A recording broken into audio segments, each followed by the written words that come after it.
This is episode 127. Welcome to Wellness in Every Season, the podcast where we explore the rich tapestry of wellness in all of its forms. I'm your host, Autumn Carter, a certified life coach turned wellness coach, as well as a certified parenting coach dedicated to empowering others to rediscover their identity in their current season of life.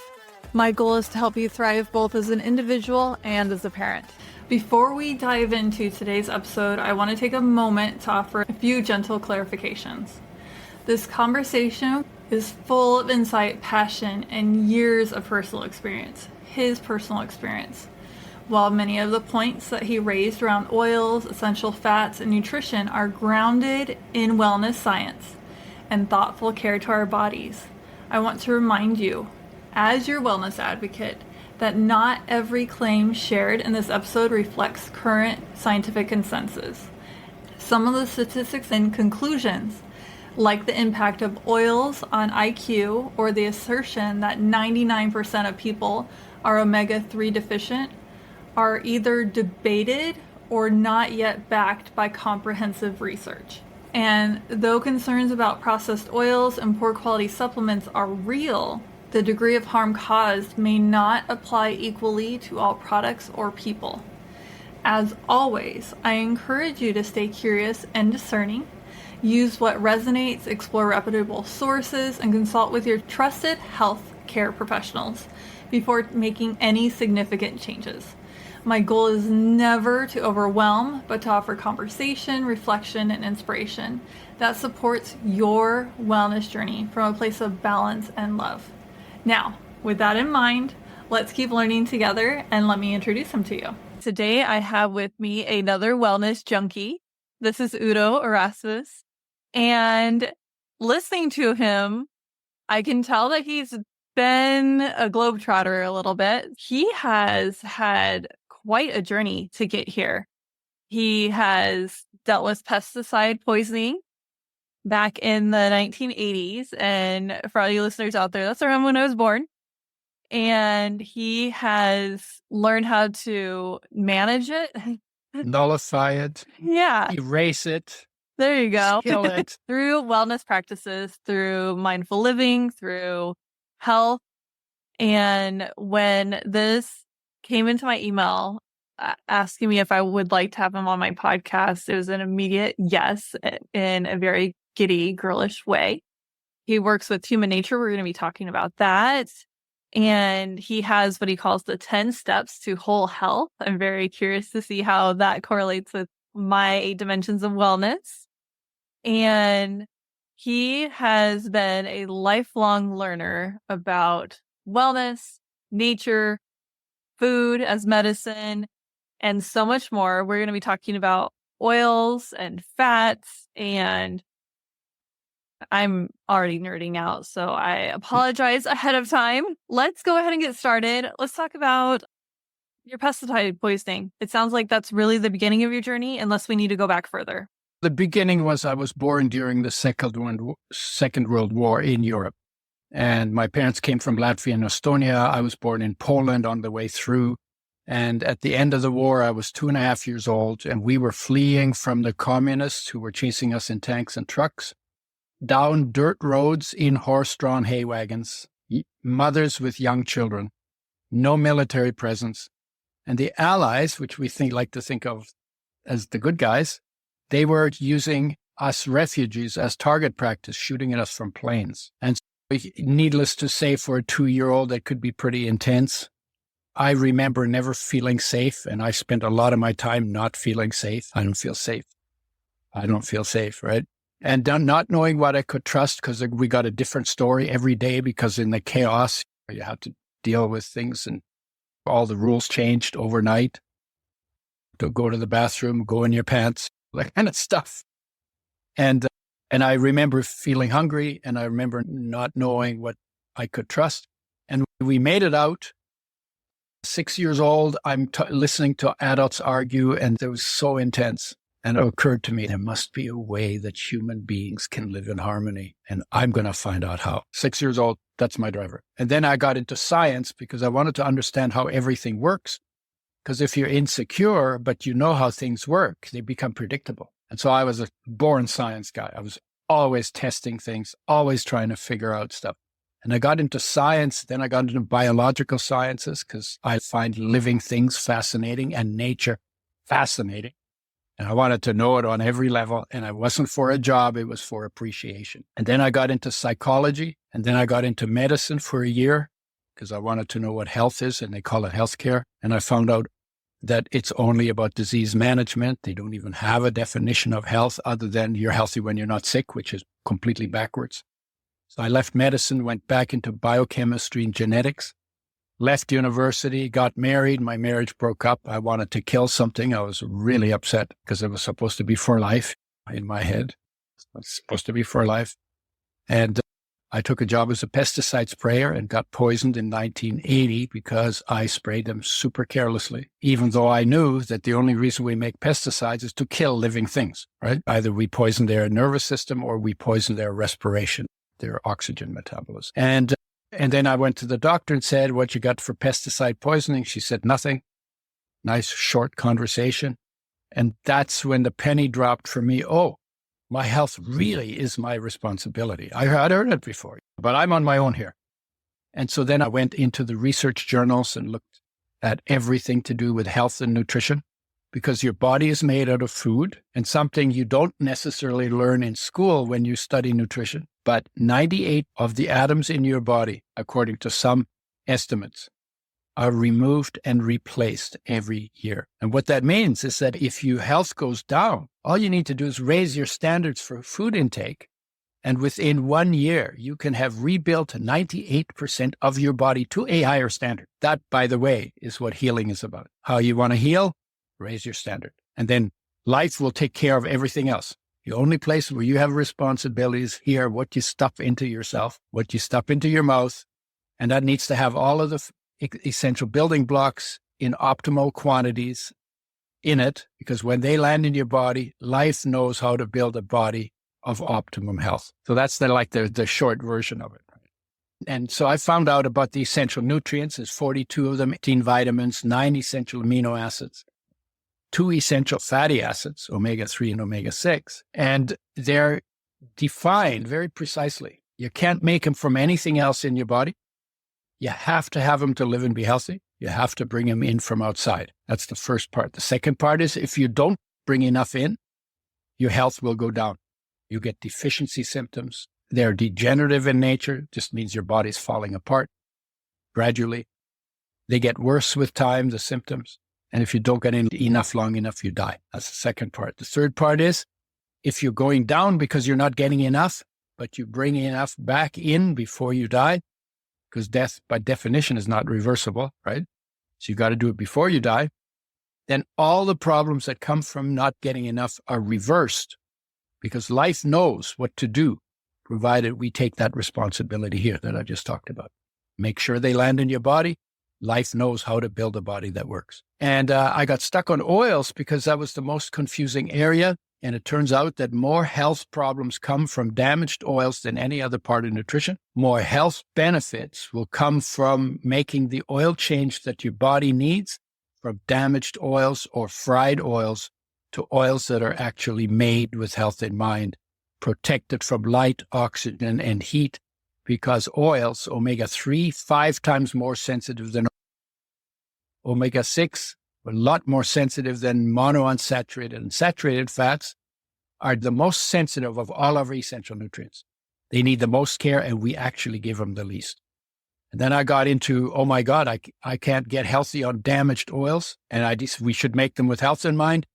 And I have farm background. We tinker with stuff. I knew what the issues were, so we developed a very tight production system from scratch. Doesn't come custom made. We had to get engineers to design the machinery so that the oils are not damaged by light, by oxygen, or by heat from the time they're in the seed to the time they're through all the pressing and filtering and filling till they're in a brown glass bottle, in a box, in the fridge, in the factory, as well as in the store and in the home. And then you use those oils not for frying. You add them to foods after they come off any heat source. Is that what's behind you? Those over bottles? Here. Yeah. Okay. Can you show us it close up? Show us that light. Let's see. If you're attached. Oh boy, here we go. 369. Udo's oil omega 369 blend. So it's a blend of 9 oils. And there's a reason for that. We started with flaxseed oil. I developed flaxseed oil in 1986 because I found out 99% of the population does not get enough omega 3 for optimum health. 99%. It's like everybody. And I thought, oh my God, they're a nightmare to work with because they're 5 times more sensitive than the other oils. I said, okay, if we could bring back the omega 3s that are too low in almost everybody's diet, oh my God, we could help almost everybody. And because they're essential, there have to be some problems that come from not getting enough. I don't know what those problems are because the research hadn't been done, but I understood what essential means. And so we started making flax oil, richest source of omega-3 that's available to us, and started seeing results almost immediately. Skin became nice, energy levels went up, people recovered quicker, people slept better. But there's a problem with flaxseed oil, and that is that it has a lot of omega-3, not enough omega-6. We mostly get too much omega-6, and not enough omega-3. Flax oil is the only oil that can actually make you omega-6 deficient. All the other oils can make you omega-3 deficient. And I became omega-6 deficient on flax oil because they compete in the body, omega-3 and 6. They use the same enzyme system to get converted into what we call derivatives. When you get enough omega-3 and omega-6 plant-based, your body can make EPA and DHA that you find in fish oils.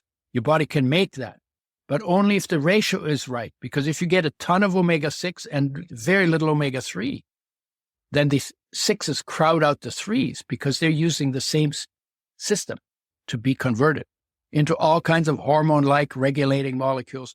They play roles in every cell in your body, every moment of every day, 24/7, lifelong. Super important. And only those 2 essential ones that make these But they hormones. do okay together in the bottle and for consumption? Yeah, the issue is the ratio has to be right. If you have 10 times more omega-6 than omega-3, then the omega-3 is going to be crowded out from the conversion system. Sure.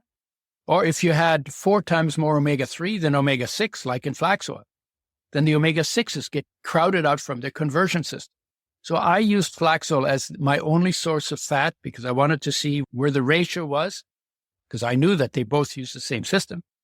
And within a few months, I had dry eyes, skipped heartbeats, arthritis-like pain in my finger joints, and thin, papery skin. Classic omega-6 deficiency symptoms. And so I fixed them by eating sunflower seeds that are very rich in omega-6, but have no omega-3 in them, so bring the balance back. I said, you know what? I'm trying to get people healthy. I don't want to do that with an oil that can actually hurt them. So then we said, let's make a blend. Let's get the ratio right. It's all organic. It's in glass. There's no pesticides in it. It's in a box, so that no light can get through the glass and damage the oil. So we did everything right. A total labor of love with really high standards. And then you can use that forever, and you'll never become deficient in either omega-6 or omega-3. So that's what we did. Tell me if I'm wrong. Is there a correlation? Because when you started talking about it, I'm like, I've seen older people have those symptoms. Is that old age or is that what symptoms? With the papery skin, the dry eyes. Okay. Dry skin, skipped heartbeats. That can come from omega-6 deficiency, but there are other reasons you can get it because your heartbeat does not just depend on oils. It depends on magnesium too, and it depends on calcium too, and it depends on proteins too, and it depends on minerals and vitamins too. How hard it's having to work. So there's a lot of deep fat. Yeah, what I would say is if your skin is dry, and that's more likely to happen in winter than in summer, and it's more likely to be noticeable in dry weather than in humid weather. But if your skin is dry, and you need gunk on your skin, you're not getting enough of the right kind of oils. Because together, omega-3 and 6 form a barrier in the skin against the loss of moisture. And you end up with soft, smooth, velvety skin. But skin gets them last and loses them first because you can live with dry skin. But if your heart dried out, that wouldn't work. If your liver dried out, if your brain dried out, that wouldn't work. So they get priority on the oils. And when your skin is soft and velvety, you know that you've optimized your intake. That's a ballpark. ballpark a tablespoon per 50 pounds of body weight per day. And we say mixed in food spread out over the course of the day. In winter, you need more than in summer, because in winter, you burn quite a bit more of it for heat. And the omega-3s actually keep you warm in winter. If you're cold sensitive, you need omega-3s. Good to know. And that actually brings the question. I already know the answer, but I'm going to ask it for everybody else. So this is something, can you heat? Let me ask this in a stupid way so it makes more sense. In a stupid way to make more sense? In a non-educated way, because I already know the answer. Yeah, that's good. Are you cooking with this oil? The emphasis in the sentence is on the can. Of course you can, but should. Yeah, I tried. No, it helps, right? You can, but you shouldn't. But you can put it in hot soup after it comes off the heat. And you can put it on steamed vegetables. And you can put it in pasta sauce, which is hot, right? But you put it in, of course, it goes on anything. It's compatible with fruit, vegetables, starch, protein, right? But you put it in after it comes off the heat source. You do not ever want to take these really precious oils that are made with incredible care so that they take care of you and then dump them in a frying pan and turn them into smoke. Frying is the single worst thing we've ever done to our food if health is the goal. Because when you fry oils, you damage them by the simultaneous effects of light, oxygen, and heat all at the same time. Now, we should be keeping the oils cold, not frying them. We know that for ice cream, we keep ice cream cold, and we ship steaks cold. But for some reason, the industry has never wanted to do that with oils. When we ship the oil more than 2 weeks in transit, it's shipped refrigerated. Like when it goes to Europe and Asia and Australia, it's shipped refrigerated. It's that sensitive. These are the most sensitive of all of our essential nutrients. They need the most care. We need to give them that care if we want them to keep us healthy. You hear in a lot of people these days are saying, don't use seed oils. I'm sure you've heard that. Have you heard that? And Don't use omega-6s. That's what they say, because they're going to make you sick. You know where the problem comes from? I figured out 45 years ago, all the people who say that, not a single one of those people has ever talked to me. And I'm not hiding when it comes to oils. They have never talked to me. They just made it up in their head. And it goes like this. I read a study that said omega-6 is an essential nutrient. I gave you that definition before, right? Can't make it, got to have it, got to get it from outside. If you don't get enough long enough, you die. If you bring it back enough before you die, everything that comes from not getting enough is reversed. That's what essential means. And they've identified specific reactions in a body that require that nutrient, without which that reaction cannot take place. That's the definition. Next study I got says omega-6 gives you cancer and kills you. And I'm going, huh? What the hell is going on here? Because you can't have it both ways. You can't say life made it essential for me, or God made it essential for me to take the oil so it could kill me with cancer, right? So my conclusion was they can't both be right. And to understand what's going on, I must be missing something. I need to look deeper. When I looked deeper, I got into how are oils made by industry. They want a shelf life. They don't care about the health issues. And they weren't known when the industry started either. They wanted a long shelf life because then you can make the oil wherever you are and sell it wherever I am. I could sell it in, you get a big market, right? Yeah. Because so you could make the oil wherever you and I are. You could sell it in Johannesburg, and you could sell it in Sydney, Australia, and you could sell it in Berlin, and you could sell it in Moscow, and you could sell it in Beijing, and you could sell it in Buenos Aires, and you could sell it in Chicago. Right? So you literally have a world market if you can get a long shelf life. So to get the long shelf life, they figured it out. You take this very sensitive oil, you treat it with a very corrosive base called sodium hydroxide. Then you treat it with a very corrosive acid called phosphoric acid. Then you bleach the colors out of it because the colors absorb light, and the light can then damage the oil molecules. So you got to bleach the oil with bleaching clays. Now it goes rancid and smells bad. So you have to deodorize it or de-stinkerize it. And to do that, you have to heat the oil to frying temperature for half an hour. In other words, all of those colorless, odorless, tasteless oils that you get in plastic bottles on the shelf in every store pretty much that sells food, those oils have been fried for 30 minutes to get rid of the bad taste. And in that process, 0.5 to 1% of the molecules are damaged. They change from something that exists in nature that is good for health. They're twisted, or they're broken, or they're cyclized, or they're linked together in different ways, or they're cross-linked. And so you're changing the molecules into something that never existed in nature, that therefore life never made a breakdown program for. So 0.5 to 1%. So now I have a question. So I called them and I said, why do you do this when it does damage to the oil? And the guy they put on the line said, we do it because one of the reasons we can get rid of half of the pesticides in the oil. At that point, I didn't even know there were pesticides in oils, right? Because this is news to me. I'm just learning, right? So I said to him, why don't you start with organically grown seeds? Because then you don't have a pesticide problem. And then you don't have to fry the oil before it goes in the bottle. Long silence at the other end of the phone. I don't know, maybe it was 3 seconds, but it seemed like 3 hours. It was all long silence. And I didn't say anything. I was just waiting for his answer. And when he got back to me, he was like agitated. Oh, he was ticked off. He said, you know what your problem is? The oil is only 1% damaged. It's 99% good. And if you got 99% on an exam, you'd damn happy, wouldn't you? No, maybe I'm overreacting. It's only 1%. So I have a fallback. You know the saying? Science. When in doubt, do the math.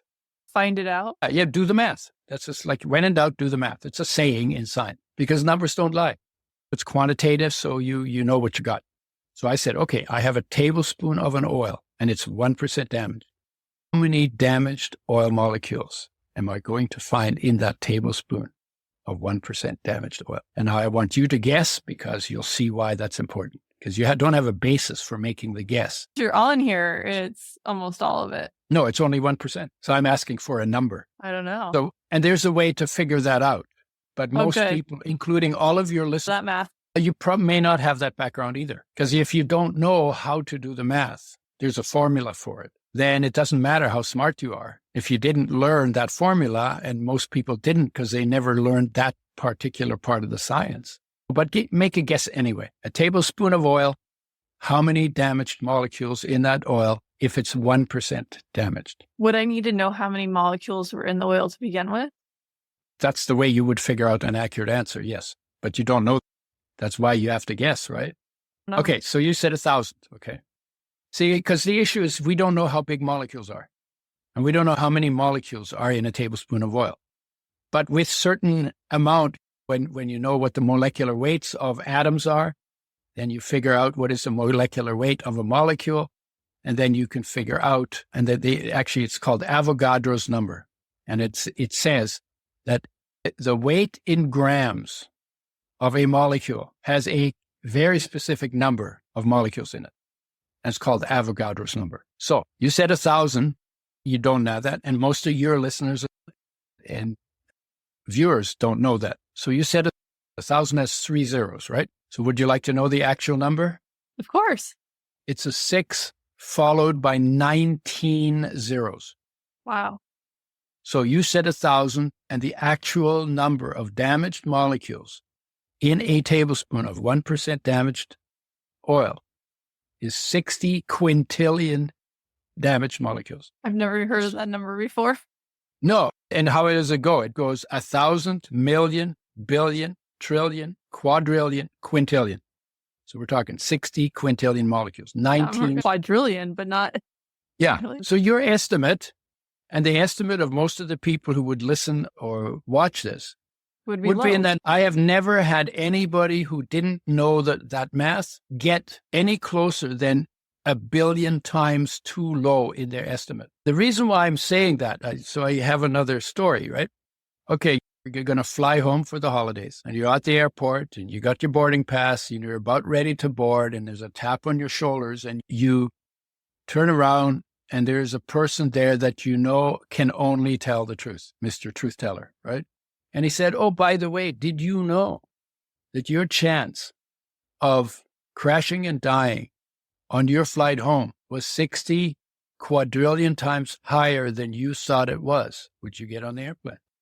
I was in Ireland at one point where I asked that question. I said, I would canoe back to Canada. And here's the thing why I say that.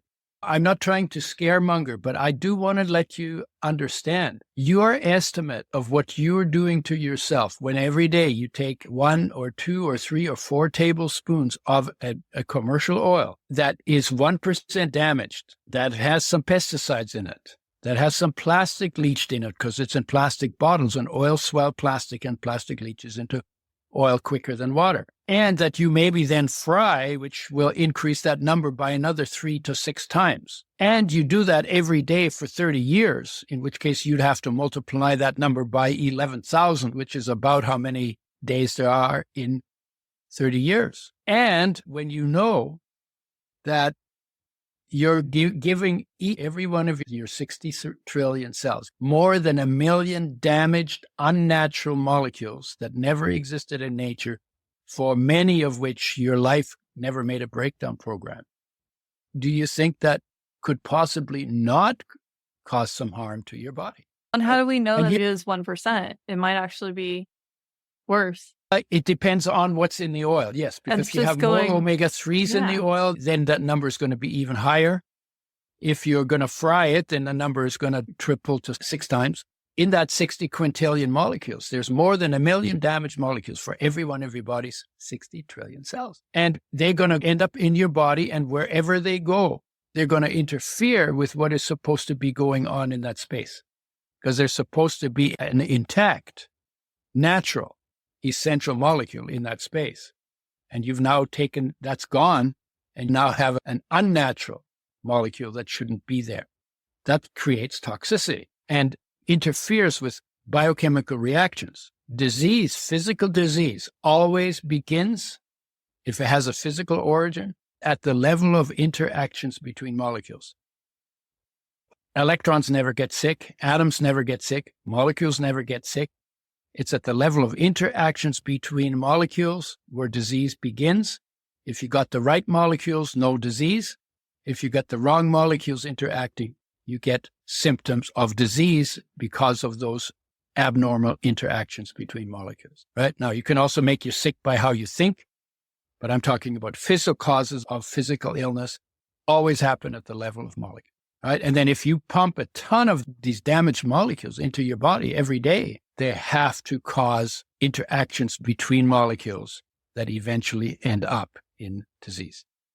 And we're just talking about oil. We're not talking about sugar. No, but what we are doing is we're talking about this processed food in oil. Everything else. Oil is the worst of the bunch.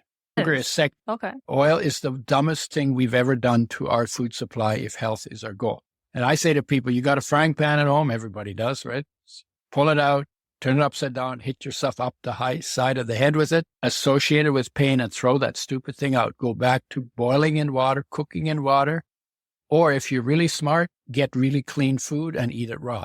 Because nature's mandate for any creature that eats, fresh, whole, raw, organic, local, and for humans and monkeys, probably mostly plant-based. And in season. Except you can take seeds and nuts and you can bury them or store them over winter. So I heard that apples, by the time we get them, they can be up to a year old.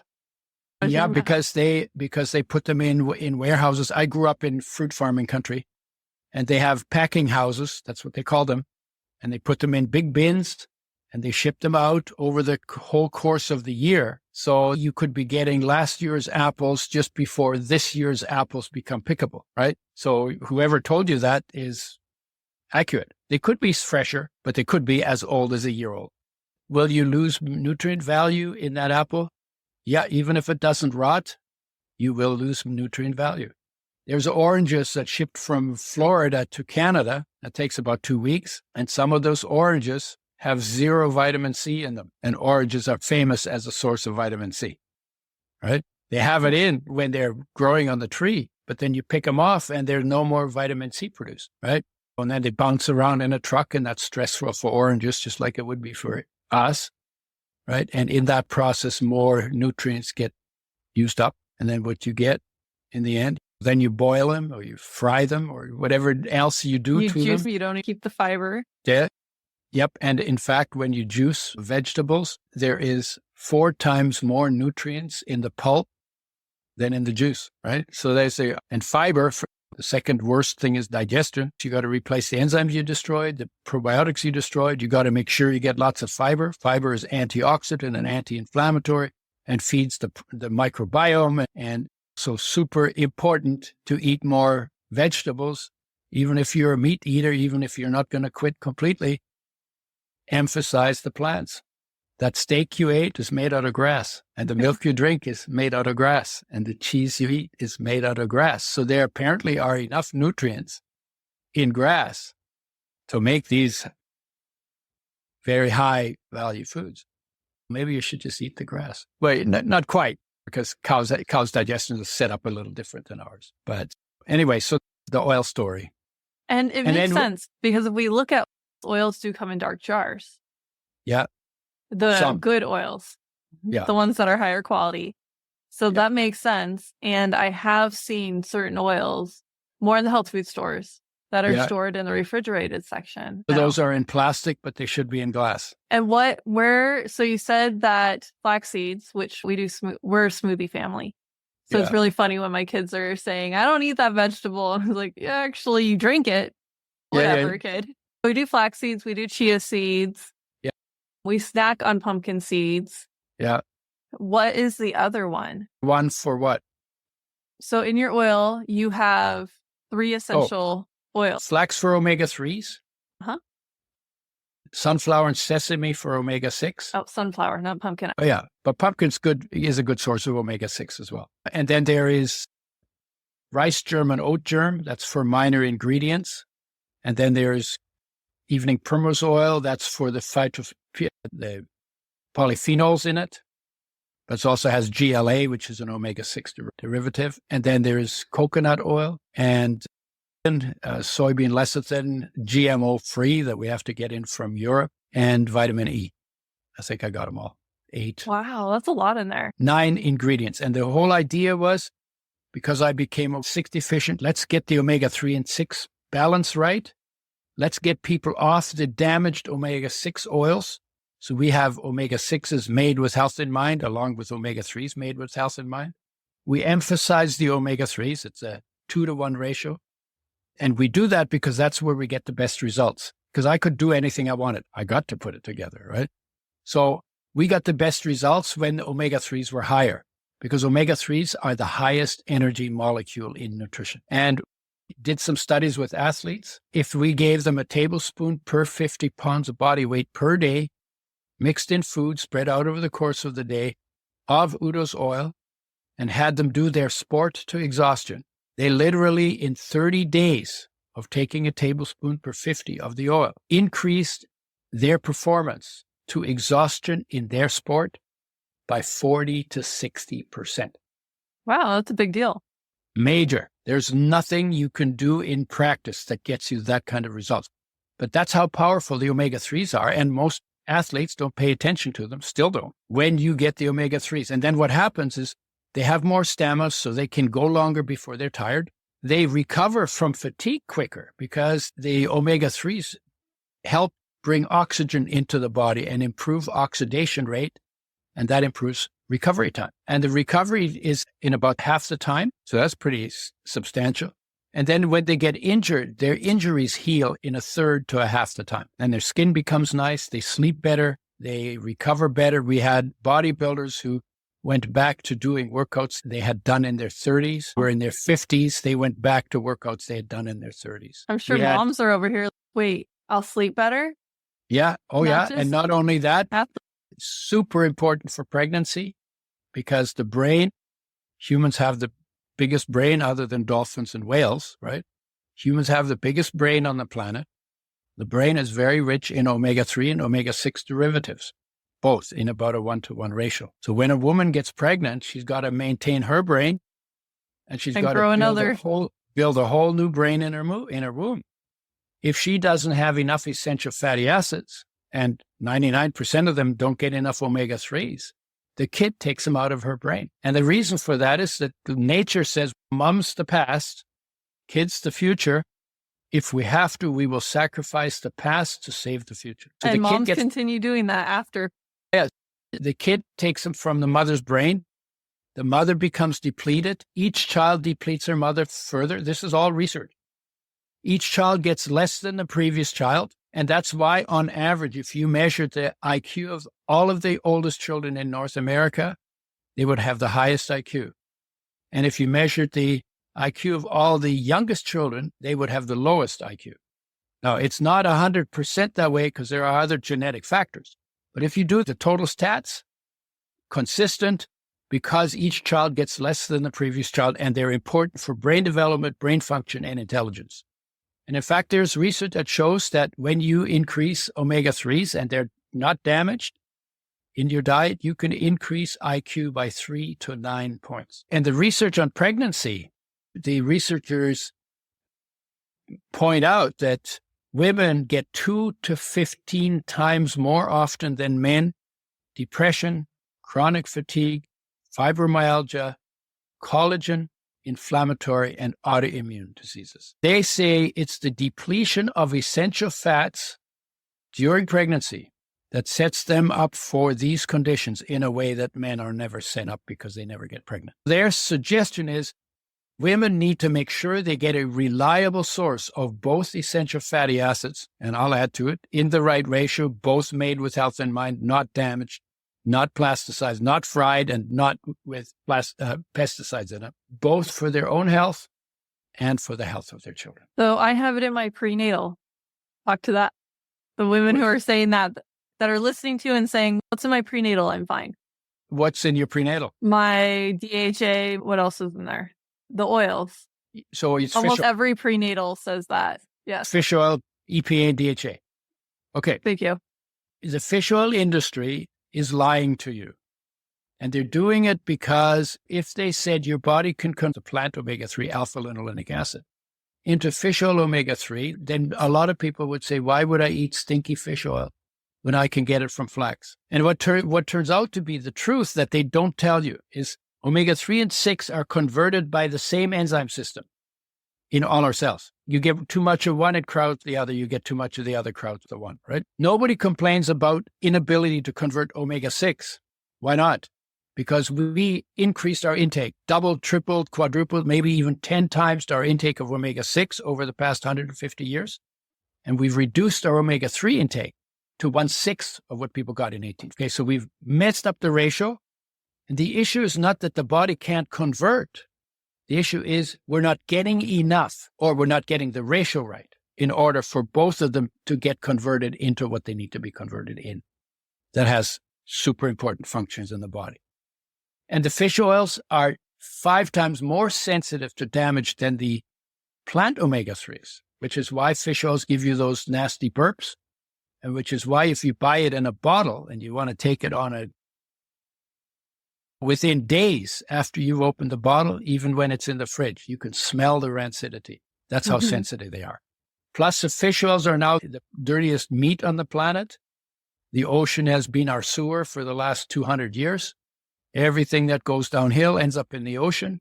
In the ocean, if it's oil soluble, it works its way and concentrates up the food chain. And our fish oils have PCBs, dioxins, pesticides, and other gunk in it. To bring that down, that first surfaced probably 15 years ago. And then they were getting 1,300 parts per billion of PCBs and dioxins in oils. And they're super, super toxic.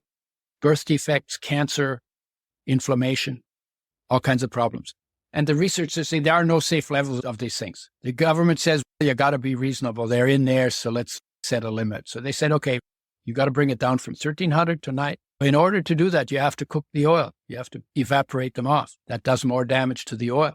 So now the fish oils, there are somewhere between 300 and 400,000 times more processing damaged molecules than there are PCBs and dioxins in the oil. And those processing damaged molecules don't help you. And now the research, when you look at the review studies and you're not pushing fish oil, you say all the things that have been said about fish oil, about how good they are, none of them are true anymore. Used to be true 20 years ago, 30 years ago. Now they've done so much processing, they've neutralized their benefits. But the fish oil industry will not tell you that. And the people who sell you those products that contain them will not tell you. but it's a huge issue. So the point is that you're paying attention to oils during pregnancy. That's good, but get an oil that is made with health in mind. And if it's a plant-based oil made with health in mind, like what we do, your body will make the conversion, and you women make the conversion far more easily than men do. Women do EPA, men also EPA to 5 to 10%. Women do DHA from alpha-linolenic acid, 5 to 10%. Men less than 1%. But men don't need to because they never get pregnant. They don't need as much oil. It also means women are smarter than men, and smart men know that, and really smart men acknowledge it. But it's true. It's true. And women process mentally better than men do. Always have.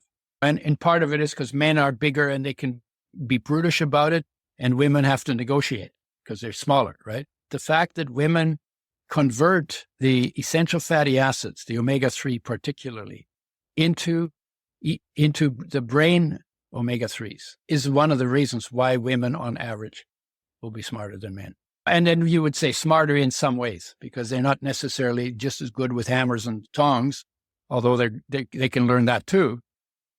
But smarter in terms of processing and correlating and synthesizing and interpreting. Women are very smart in that. And all the things you have to do when you have kids and you got to deal with all the details of child rearing. Lots of details. Women are perfectly made for that. Mask making. Yeah. Multiting. It's very cool. What else? We missed talking about the 10 steps to whole health. Oh, yeah, because oils is a whole topic. Health, total health is a whole other topic. The oils also help with bone strength. You build muscle faster. You hang on to them longer. They're good for vision. Some people get their hair color back. Obviously, I didn't, but I'm 82, so that's my excuse.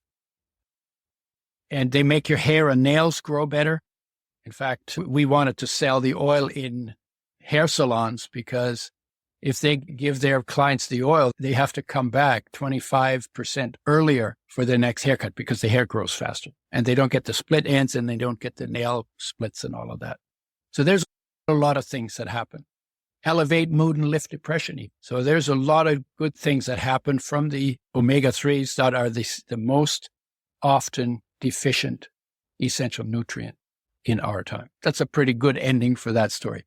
Okay, talking about total health, I got into digestion because the deal is, what's the next thing? What's the next least well-addressed thing? Digestion. Because everybody's got something. Either you're burping or you got gas or you got bloating or your stomach hurts.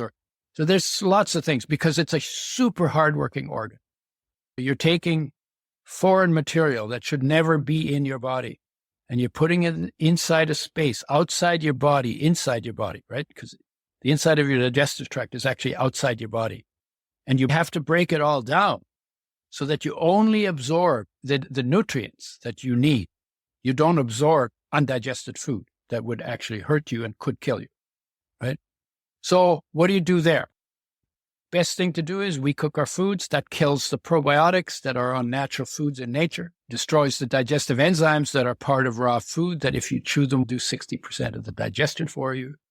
We've gone away from fiber, and we don't pay attention to all the herbs and spices that have super useful benefits in your digestive system. So I got into that, and literally, I take enzymes every day with food. If you cook the food, for sure you should do that.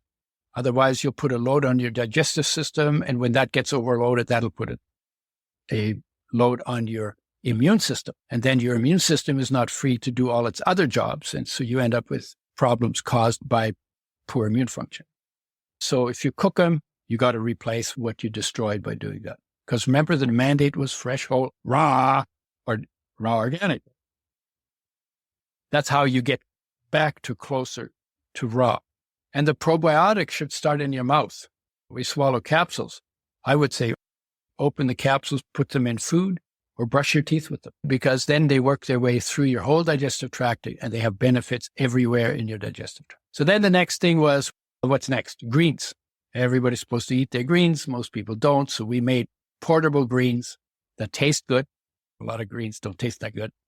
portable greens that taste good. And then the next thing was, okay, what's next? And then it was like, I asked the question, what else affects health? And the answer came back, actually, everything affects health. So now then I get into it. And that's what I'm into now. Total health based in nature and human nature, or human nature as the teachable field. Now, why is that? Because here we are. We've been here for 200,000 years. We know more about our watches and our gadgets and our furniture than we know about ourselves. Now, why is that? Because if you want to get to know something, you got to spend time with it. Do you want to get to know a person? You spend time with it. You want to get to know the furniture? Sit on it, right? And how much time do we actually spend with ourselves? If being we quiet. have that moment, we're on social media of some sort, texting away. And the point is, social media will get you everything except yourself. Google would get you everything except yourself. You want yourself. You want to know what you are. You want to know how incredibly beautiful and magnificent you are as a human being made out of dust, water, air, and a little bit of sunlight. You have to spend time sitting down, shutting up, leaving all your distractions outside, and just be present with yourself. Maybe you can follow your breathing. That might help. Or maybe you could just see how still can I get and how deep can I go into that still and how long can I hang out there and what am I going to discover, see, hear, feel, taste when I bring my focus into the space that my body up. And what you're going to find out, you actually have light in your head. If you get focused right with your focus in the middle of your head, you will see light in your head. You will hear music in the silence or a sound in the silence. You will feel love in your emptiness. You will feel sweetness in the blandness of your mouth. There's something there to sense. So sense it. And when you do that and you actually get good at it, because it takes a little practice, right? Because we're always going out, going in, we don't practice. So get good at going in. You'll get to a point where you feel so cared for that it's not about you anymore. And then you're free. Finally, you're finally free. Oh my God, I feel so cared for. Because life loves my body unconditionally, 24/7, empowers it, runs everything, asks for nothing back. There's love. You want to be loved? Get in touch with the life that loves you. And then when that's okay, I'm taken care of. So now what should I do? Oh, there's nothing left to do but to help. Oh, so now I'm going to do what needs to be done, not because it's going to take care of me, but because it needs to be done. Or maybe I could even think of, I wonder with me, given my talents and my experiences and my interests, what's the biggest splash for good I can make in the time and all of a sudden my life is really simple, just because it's not about me to getting myself taken care of anymore, because I've been taken care of the whole time I was in my mother's body, the whole time after I came out and got lost in the world. Something has taken perfect care of me through the war that I went through. The bullets were flying and everything was all over the map. Something took perfect care of me. Maybe that would be a good friend to have, really make friends with and really spend time with. And maybe be grateful for. There's a whole nother life. And then you can go into that and then you can ask the question, who's hearing, who's seeing, who's feeling what I'm feeling? And you get to a place where there's an awareness. This is a peace that is a presence that is so calm, that is not affected by any drama, trauma, circumstance, change, crisis, loss, grief, not affected. And that love, by the way, it's a flow through the body of solar energy, a fraction of solar energy. That is unconditional love, unconditional empowering love, never affected. Only thing that ever happens is our focus gets drawn away from them. Then we don't notice. Then we don't feel them. They're always there. So if anytime we come back, they're always there. How do I know that? I've been doing it for over 50 years, every day. I has not been a single day when the peace was not there and the love was not there. There's the cure for all the dramas and traumas and all the confusions that we have. Our foundation, and it is so satisfying. The purpose of life is in the experience of being present in our life. The shine of that love into the world, I call it inspired purpose. People looking for purpose. The purpose is already built into you, but you got to come home to read it. Once you come home and you feel cared for, finding purpose is not complicated. You just do what needs to be done. You help where you can. And the deeper you go, the more you realize how much talent you have to help in how many different ways. So that's number 3. Number 4 is the physical body, and that's food and fitness and digestion and all the things that most people talk about when they talk about health. Number 5, I call it survival smarts or protective mind. That's about preempting safety, basically. So food, water, air, shelters, clothing, protection, right? Education, survival skills, right? That's the number 5. Number 6 is what I call habitual mind. Habitual mind is all the garbage you carry around in your head that maybe never had value, but doesn't have value anymore for sure. It would be just as well to dump. And that often includes your group memes. Around here, we believe, blah, blah, blah, right? What would it say? Nothing you believe is true. Because if it was true, you would know. But it's because you don't know that you believe. So what do you believe in? Everything you believe is not true. And every group has its own set of beliefs. And every family, I call it the family neurosis. Whatever is the family neurosis is the family belief system. This is how we do things around here. And you hear that often. People say that, right? This is how we do things. This is what we expect of you. And some of it is just like completely arbitrary. And it doesn't add value, but we carry it around anyway just because it's habitual. So that's number 6. Number 7 is social group. And you know that social group affects your health. When we were kids, when I first came to Canada, we used to play soccer. And we were young, like I was 10. So we would kick the ball and miss the ball and kick somebody else in the shins. It happened. So sometimes they do it on purpose in big sports, but we did it by accident because we were clumsy. But so you did that, and immediately somebody would just yell at the top of their voice, "You made me sick." So even way that early, we knew that other people can make us sick. And so then what do?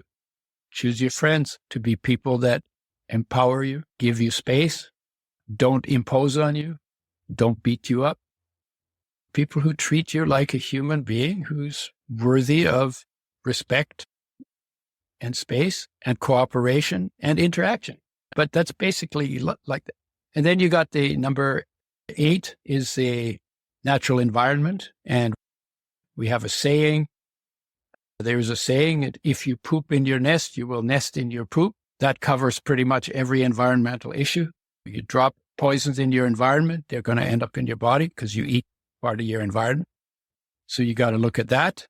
And then number 9 is your connection to the big picture. Your body is a terminal condition in an infinite universe. And to be okay with that, right? Because you're not just the body, you're also part of all of that other stuff. And to be okay with that. So that would be whatever you call that, your God, your deity. But it's the same as the awareness in the core of your being. That's just your access point. Because that same core awareness is not limited by your body. You're a center point for it. So is every other place is a center point for it. It goes from there out to infinity. So you catch it on the outside, but you really get there from the inside. It's experiential. My view was always, it must be possible to see God and live. I want to know God. I don't want to believe in God. I want to know God.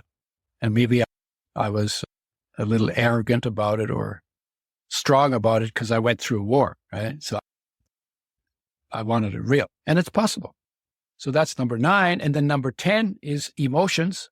And emotions are a composite of the other 9. So everything you do, nature affects your emotions. And your emotions tend to be positive, which is you've set goals and they're celebratory and they're acknowledgments that your progress towards your set goals are going as well or as better as you planned or expected. And the negative emotions are an assessment that your progress is being thwarted. And then you crank up those emotions to try to break through whatever the obstacle is that's getting in your way. That reminds me of Tony Robbins. When he's starting things, he has the whole move around and he gets everything. Yeah, I don't do as much moving around. I have taken his courses.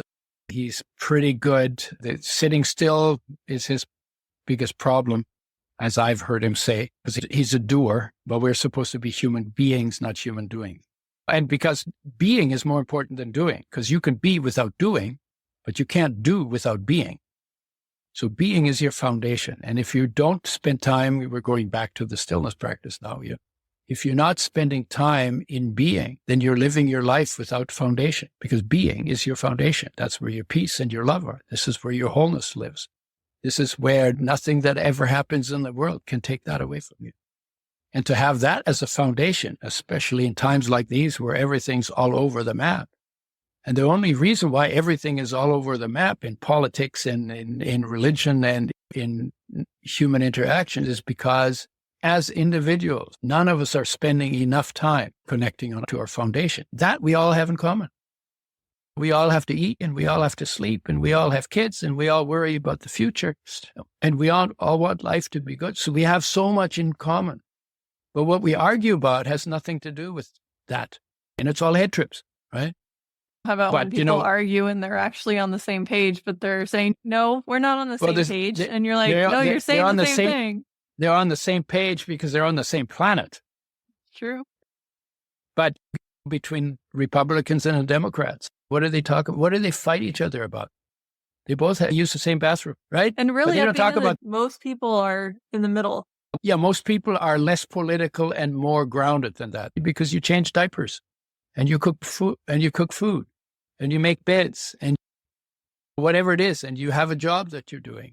It's whatever it is, you're doing things that are directly involved in human existence in physical form on the planet Earth. That's the grounded stuff. You build houses. You make sure that the light switches work. You change the light bulbs. You build shelves for your information that you need, right? Change your carpets once in a while. They changed all the pipes to all of my water. I'm in the middle of a construction zone right now. I got junk all over here and can't tell from here. It looks good there. Yeah, I know. This is the only part that looks good in my house right now, right? But it's all practical stuff that needs to be done on a continuing basis because houses get old and wood gets old and pipes rust and toilets need to be replaced and bathtubs spring leaks. And there's always something to do to make the quality of the individual life better. And we have enough money and enough resources that we could do that for every person in the United States, in North America, and on this planet at nobody's expense. Nobody has to be left out. There's enough resources for 8 billion people, and we could be living excited, exalted, in peace, inspired, dancing and singing, grateful because life is that good. And we have the ability to do that. And then, just one more thing. Air purifier, just start free. Oh yeah. One more thing is each one of those 10 has a different nature, has a different function, needs a different kind of attention on a regular basis, goes off in a different way, and responds to a different kind of intervention. If you want to be totally healthy, you have to give each one of those its due. And whenever you disconnect from it, something will show up that'll let you know. And when you reconnect, you get it back. Sounds right. That's it. Tell us how to find you. Okay. So I have a book called Fats That Heal, Fats That Kill. It's a very well-written book. In fact, I read it the other day. I said, wow, this guy really knew what he was talking about. I wrote it and then I said, okay, I'm with it. I started reading it because I was doing a talk and it was like, wow, it's good stuff. I'm still impressed. So like years later. I'm writing one called Your Body Needs an Oil Change. That's in manuscript form, so that's coming. And then I'm working on the Total Health and Human Nature books. I've got about 10,000 pages of notes. I've been working on it for a long time. And I have a website that is udoerasmus.com. I'm on Facebook. I'm on Instagram. I have a YouTube channel. Oils. The oils, you find them in a brown glass bottle, in a box, in the fridge, in the supplement section, in the health food stores. You can also find them on Amazon, but I always recommend the health food stores simply because they have them in the fridge. Amazon does. What Amazon does. And I like the idea of helping local people, supporting local businesses. You're going to pick up the other health food things. Yeah, that you can get the enzymes and the probiotics as well. Is there an enzyme that you recommend? I use one in Canada. It's called Urgent Care. And in the US, it's called Advanced Adult Enzyme Blend. It's made by a company called Flora, and it's the highest in protease. I use it when I get sore throats. I'll open a capsule in my mouth, swish it around everywhere, because the protease enzymes will digest the protein coat off viruses. So whenever you get virus infection, you can pick them off. And I'll swish it around my mouth, swallow it, so it goes right there where my throat is sore. And that soreness goes away in an hour. So I do that. And the probiotics I brush my teeth with in the morning and in the evening. I want them to start at the top, find their way through them. And the one I use there is called Super Bifido Plus. It's a high bifido that's particularly good for colon health. And I'm 82, and people as they get older tend to need more support with bifidobacteria. Has some acidophilus bacteria in it as well. There's not drinking enough water is what I hear is the main cause for constipation. Three things in constipation: not enough water, not enough fiber, or not enough oil. Because the oil will slow down the rate at which water leaves your body through your skin. So you need less water, but you need to have enough. And then protein will make you constipated. Protein has no fiber in it. Fiber, and especially the flax fiber. By the way, flax is a better seed, a health perspective, than the other one, chia, because it has lignans in it. Lignans have a ton of beautiful health effects that you don't have in chia seed. And you would need to grind it. You need to blend it in a blender or put it in a shake, because the cover is very tough. And if you don't break it, then you won't get the nutrients. So those three: more oil till your skin is soft and velvety, then you know that you've got the water barrier built properly. Then you need less water. Water, when you're constipated, more water is always going to be, because why is that? Because if you get dehydrated, your body will pull water from where it needs it least to where it needs it most. Well, where do you need it least? On the exit of your colon is where you need it least. That's why people get constipated. It's being pulled into the body because it's needed there. And then the fiber is the third part. The fiber, the flax fiber, the mucilage fiber, absorbs and holds water. And those are super good for bowel regularity. But if you don't drink enough water, then they can make you constipated. So you need to take those in a blender or a shake that already has lots of water in it. Yeah. Thank you. We've covered, I think, all the topics. This is amazing. And this is a longer episode, and that was on purpose. When we started, I could tell that we were going to need the space. If you want to go deeper into the big picture and the human nature stuff, we'll do another one. Yeah, sounds great. Let us know if you guys want to hear it, because I'm always down for nerding out on stuff like this. Thank you so much for being on. All right. Check out his website. Check out his books, Oil, in the health food section. And if you feel like you are struggling with balance, with your wellness, there are many different modalities on wellness. I really like the 8 dimensions. So mine it was originally 5 dimensions, and I got really into this when I learned about it during my undergrad in applied health. And then they've grown. So it is emotional wellness, social wellness, professional wellness, environmental wellness, spiritual wellness. I actually saw it. I looked you up last night. There you go. Financial, physical, and psychological. So it was very fun seeing that they were the same, but different language, the same results. And that's really what it's about, is trying the different ones on and seeing which one fits for you and makes the most sense, that you're making the healthy choices. I'm glad you never became a dietitian, because they're trained to make hospital diets, and the hospital diets are awful for health. And on your own feet, being independent, there's a huge amount that you can do. Being preventative. But preventative is not far enough yet. They have disease management. Then they have disease prevention. Where's health? Can't we just aim for health? So then what is health? What are the components? What are the principles? How do I put that together? Because if you carrot, you're never going to have to run from a stick. I like it. It's a way better life. Thank you. All right. Thanks, Autumn. Thanks for tuning in to this week's episode. I am your host, Autumn Carter, a certified life coach dedicated to empowering individuals to rediscover their identity, find balance amidst chaos, strengthen relationships, and pursue their dreams. My goal is to help people thrive in every aspect of their lives. I hope today's discussion inspired you and offered valuable insights. Stay engaged with our wellness community by signing up for my newsletter at wellnessinEverySeason.com/free resources. When you join, you'll have the option to receive a 5-day guide called Awaken and Unwind. 5 days to mastering your mornings and evenings, along with free guides, special offers on my programs, practical tips, personal stories, and much more, all related to wellness, by signing up for both offers on the page. Don't miss out on these valuable resources designed to help you thrive in every area of wellness. Join today and start your journey to wellness in every season. Your shares, subscriptions, and reviews help us reach more people seeking empowerment. So please spread the word about our podcast and about our newsletter. Thank you for being a part of our podcast community. I look forward to continuing our conversation, sharing stories, and exploring wellness in all of its aspects. Take care until our next episode.